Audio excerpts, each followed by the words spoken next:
Eu queria trazer a conversa para o Brasil, para o nosso querido IPCA aqui. Querido não, né? Porque deu muita dor de cabeça nesses últimos anos. Mas o fato é que o IPCA aqui também veio um pouquinho abaixo da expectativa.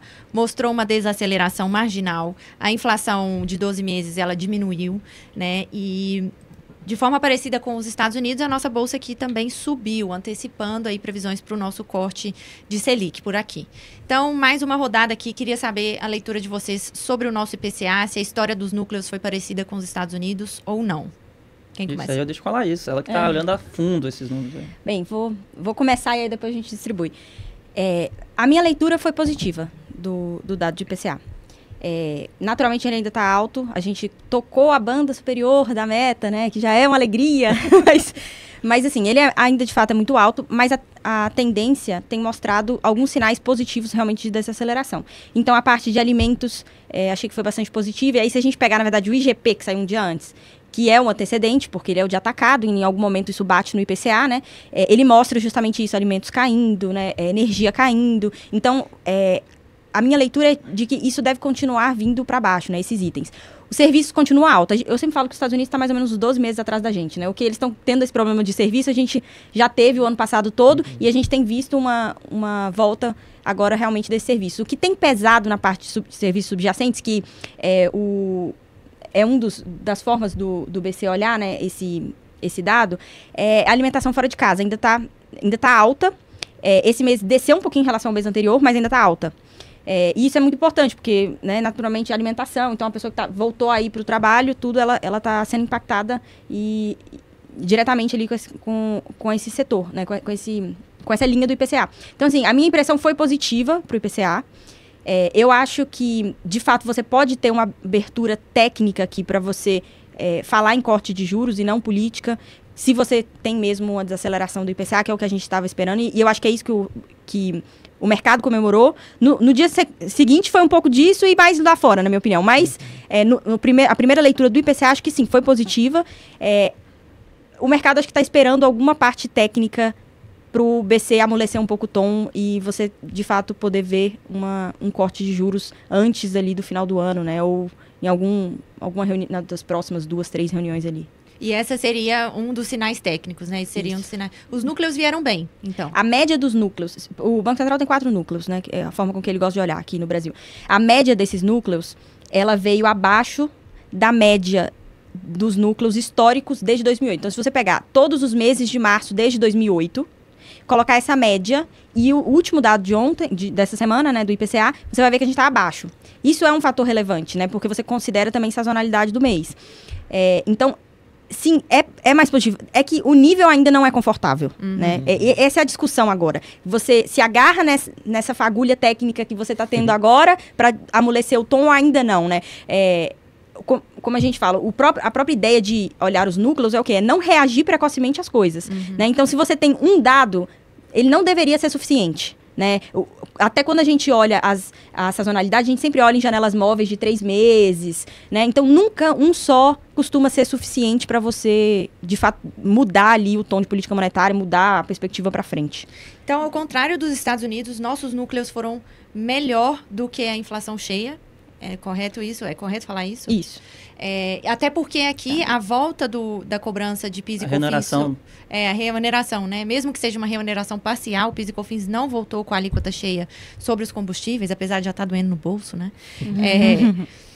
Então, eu acho que isso entraria para a parte que não é nuclear, né? A parte que... E tanto quando você vê o número cheio, que tem esse impacto, mais da metade do impacto foi 0,71%, né, a leitura do mês. 0,39% foi da remuneração da gasolina, mas 0,9% da energia elétrica também teve uma remuneração. Então, assim, esses aí são questões pontuais. Se você tirasse isso, o número seria menor.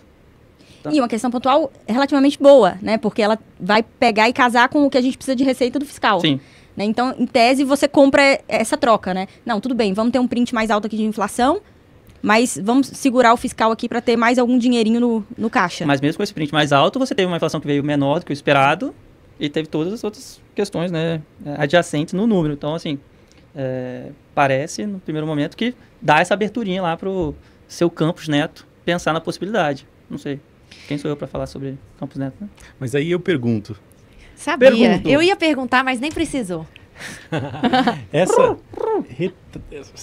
desaceleração da inflação está associada à atividade? À queda da atividade?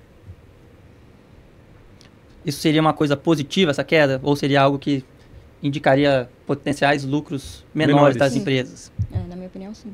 Você tinha mostrado, eu acho que o único grupo que tinha mostrado aumento foi vestuário, sendo que veio 3 meses que estava de deflação e agora teve uma leve... Tem uma sazonalidade ali também de troca de coleção, Exato. né, Uhum. que aumenta nesse Preço, início.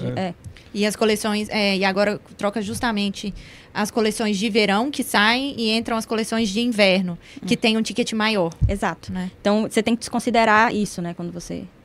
Aliás, considerar a sazonalidade, né? Não, mas eu concordo com o seu ponto, João.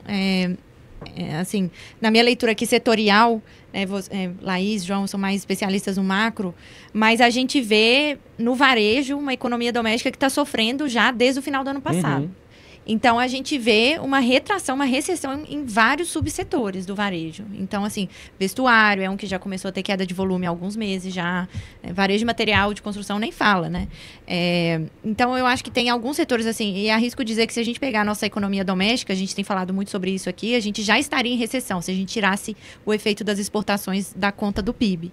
Então, o meu chute seria que sim, que tem a ver com a queda da atividade. Agora, assim... Em termos de bolsa, a gente sabe que o investidor não está comprando a economia hoje, né? O investidor de bolsa ele está comprando a economia para daqui 6 meses, né? Até porque é o fluxo de caixa daqui para frente que ele vai receber. Então, assim, o que já passou, já passou. Eu vou fazer uma pergunta espinhosa. Na opinião de vocês, essa andada aí que a bolsa deu brasileira nos últimos dias, tem fundamento? É até uma pergunta que fizeram aqui no chat. Ou será que voltaremos para a eterna festa dos 100 mil pontos, João? A gente chegou nos 100 mil pontos, voltou para 100 mil pontos, voltou, vai, volta. E agora ele estava com quanto? 107, 108? 107, 108. Eu acho que como um desafogo tem algum fundamento. Né? A Bolsa Brasileira veio muito para baixo, veio lá para 100 mil pontos, enfim, sofrido, né? Aquele negócio sofrido. Eu acho que no técnico você tem motivos para voltar para os 110 mil pontos. No fundamento econômico eu tenho lá minhas dúvidas. Eu concordo muito com você quando você fala que, na verdade, não era para a Bolsa ter vindo abaixo dos 100 mil. Isso eu acho um exagero muito grande. Talvez ela tenha voltado para perto dos 110 pelos motivos errados, né? Porque eu concordo muito quando a Laís fala que é muito cedo para avaliar essa tendência de desinflação, de convergência para a meta. Acho, sim, que o número da inflação foi muito bom, mas eu acho que é muito cedo. Assim, a gente teve uma leitura convergente, né? Vamos dizer assim. Então, eu acho que é cedo para falar, mas não deveria ter abaixado tanto. Eu acho que é um simples deslocamento de valuation, né? Veio muito para baixo e agora a gente volta e retoma para um valuation mais razoável, dada a hipótese de queda de juro daqui a 6 meses. É um pouco disso que está acontecendo. Agora, existe um potencial para irmos muito além? Aí eu tenho dúvida. Quer dizer, para irmos muito além... A gente precisa de mais um passo de deslocamento de valuation. Né? Ou seja, os juros precisam cair mais e os resultados vão precisar começar a aparecer. Eu não acho que resultados vão começar a aparecer. Então, assim, 110 mil pontos me parece na cara do gol. Acho que é bem provável que venha. Mas muito mais que isso não teria justificativa econômica hoje.